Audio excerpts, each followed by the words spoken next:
బియ్యం ఎవడు తిండో, మా బియ్యం కాపు సారాకి, బ్రాందీకి, ఆల్కహాల్ తయారు చేయడానికి మాత్రమే పనికొస్తాయి.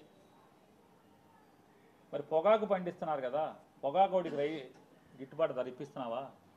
మిర్చికి గిట్టుబాటు ధర ఇప్పిస్తున్నావా? ఏ పంటకి? కందులకి ఉందా గిట్టుబాటు ధర? పెసలకి, మినువులకి గిట్టుబాటు ధర ఉందా? శనగలకి గిట్టుబాటు ధర ఉందా? ఉల్లికి గిట్టుబాటు ధర ఉందా? దేనికి గిట్టుబాటు ధర ఉంది? అరటికి గిట్టుబాటు ధర ఉందా? ఏ పంటకి గిట్టుబాటు ధర ఉంది? పసుపుకి గిట్టుబాటు ధర ఉందా? నారా చంద్రబాబు నాయుడు ప్రభుత్వంలో ఏ పంటకి నువ్వు చెప్పినట్టుగా మేము పండించే ధాన్యం తింటాకి పనికిరావు, మరి మిగతా అన్నీ కూడా తింటాకి పనికి వస్తాయి కదా. ఏ పంటకి గిట్టుబాటు ధర ఇస్తున్నారు మీరు? ఎవరికి ఇస్తున్నారు? మామిడికి గిట్టుబాటు ధర ఉందా? డబ్బా కొట్టుకున్నారు, హంగామా చేశారు. మామిడికి కేజీ 4 రూపాయలు ఇస్తున్నామని చెప్పని సబ్సిడీ కింద, అంటే కాంపాషనేట్ చేస్తూ రైతుకు నష్టపరిహారం కింద 4 రూపాయలు ఇస్తున్నామన్నారు. ఎన్నాళ్ళు అయింది? ఎన్ని నెలలు అయింది జీవో ఇచ్చి? నారా చంద్రబాబు నాయుడు గారిని నేను ప్రశ్నిస్తున్నా, పవన్ కళ్యాణ్ గారిని ప్రశ్నిస్తున్నా, 4 నయా పైసలైనా ఎవరికన్నా చిత్తూరులో మామిడికాయ రైతుకి వేశారా అని అడుగుతున్నాను. ఛాలెంజ్ చేస్తాను. ఎన్నాళ్ళైంది మీరు హంగామా చేసి? జగన్మోహన్ రెడ్డి గారు వెళ్తే ఎన్ని మాటలు మాట్లాడారు, అవాకులు చవాకులు పేరారు. జగన్ గారి ప్రోగ్రాంని ఆపడానికి ట్రై చేశారు. జగన్ గారి ప్రోగ్రాంలో రైతుల్ని కేసులు కట్టారు, రైతుల మీద, జగన్ గారి మీద కేసులు కట్టారు. మేము 4 రూపాయలు ఇస్తుంటే జగన్ వెళ్ళి ఇప్పుడు వెళ్ళి అడావిడి చేస్తున్నాడని. 4 రూపాయలు కాదు, కేజీకి 4 పైసలు ఎవరికైనా ఇచ్చారా మీరు? నారా చంద్రబాబు నాయుడు గారు ఆంధ్రప్రదేశ్ రాష్ట్ర ఖజానా నుంచి 4 పైసలు ఎవరికైనా ఇచ్చారా? ఎందుకు ఇవ్వలేదు? దగా కదా. జగన్ ఎక్కడికి వెళ్తే అక్కడ ఏదో ఒక స్టేట్మెంట్ ఇవ్వటం, దగా చేయటం. పొగాకు చుట్టాకి వెళ్తే వెంటనే కేంద్ర ప్రభుత్వానికి రాయటం. పెమ్మసాని వెళ్ళి కేంద్ర మంత్రిని కలుస్తాడు. మిర్చి కోసం వెళ్తే లెటర్ రాస్తారు. పెమ్మసాని వెళ్ళి లేకపోతే రామ్మోహన్ నాయుడు వెళ్ళి మంత్రులను కలుస్తారు. అప్పుడు దాకా మీరు పడుకున్నారా? జగన్ వెళ్ళే వరకు లేకరా? రైతులను పట్టించుకోరా? ఈ రాష్ట్ర ప్రజలను పట్టించుకోరా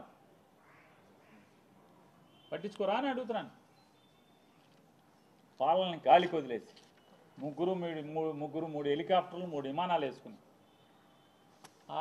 రామోజీరావు గారి కొడుక్కి సిగ్గన లేదు. జగన్ 51 సార్లు బెంగళూరు వెళ్ళి వచ్చాడంటే జగన్కి బాధ్యత లేదు, ప్రతిపక్ష బాధ్యత లేదు, ఎమ్మెల్యే బాధ్యత ఒకటే ఉంది.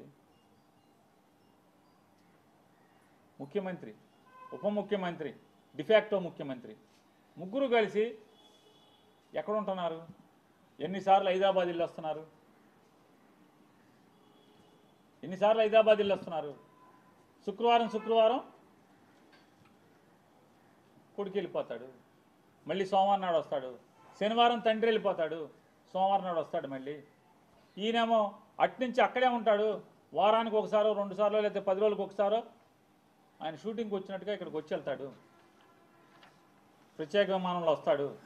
జనం సొమ్ము కదా. జనం సొమ్ముతో మీరు విమానాల్లో గాల్లో చక్కర్లు కొడతారు. పోనీ ఎక్కడన్నా ఏదన్నా జరిగితే, జరగకపోవడం జరిగితే, ప్రజలకు కష్టాలు వస్తే, రైతులకు కష్టాలు వస్తే వెళ్ళి చూసినోడు ఎవడన్నా ఉన్నాడా? జనం సొమ్ముతోనే కదా తిరుగుతున్నది. హెలికాప్టర్లు విమానాలు వేసుకుని వెళ్ళరా? ఎక్కడికి వెళ్ళరు, చూడరు. సిగ్గు లేకుండా జగన్మోహన్ రెడ్డి గారి మీద పడేడుస్తారు మీరు. నేను అడిగేది మిమ్మల్నే, రామోజీరావు గారి అబ్బాయి గారు భారతి గారి మీద పడేడుస్తారు.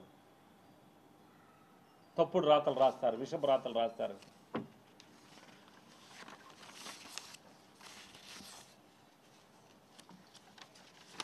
ఇంకా ఇప్పటికైనా జగన్ మీద పడి ఆడటం మాని, కూటమి ప్రభుత్వం కానీ లేదా ప్రభుత్వాన్ని మోస్తున్న మీడియా కానీ జగన్మోహన్ రెడ్డి గారి మీద పడి ఆడటం మాని, జనం కోసం మీ మీద ఎన్నో ఆశలతో, ఎన్నో అభూత కల్పనలు, అరిచేతిలో వైకుంఠం చూపించారు ప్రజలకి. ప్రజల గురించి పట్టించుకోండి. వాళ్ళ కష్టం వస్తే వెళ్ళి చూడండి. ఇంకా ఇప్పటికి సంవత్సరం 16 మాసాలు అయిపోయింది. ఇప్పటికి 16 మాసాలు అయినా కూడా ఇంకా జగన్ మీద పడి ఆడవటం, ప్రజలకు ఏం కావాలో చూసి ఆడవమని చెప్పని హితవు పలుకుతూ, నిన్న అసెంబ్లీలో జగన్మోహన్ రెడ్డి గారు ప్రతిపక్ష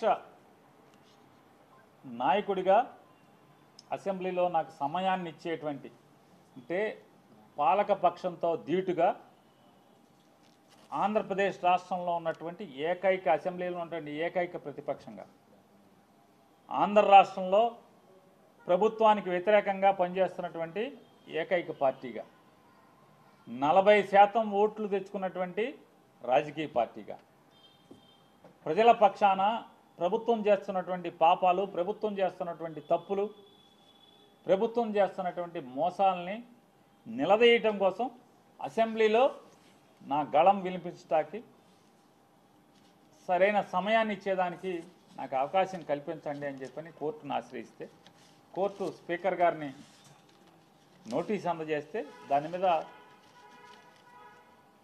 ఏమాత్రం వయసుకు కానీ ఆ కుర్చీకి కానీ కూర్చున్న కుర్చీకి కానీ విలువివ్వకుండా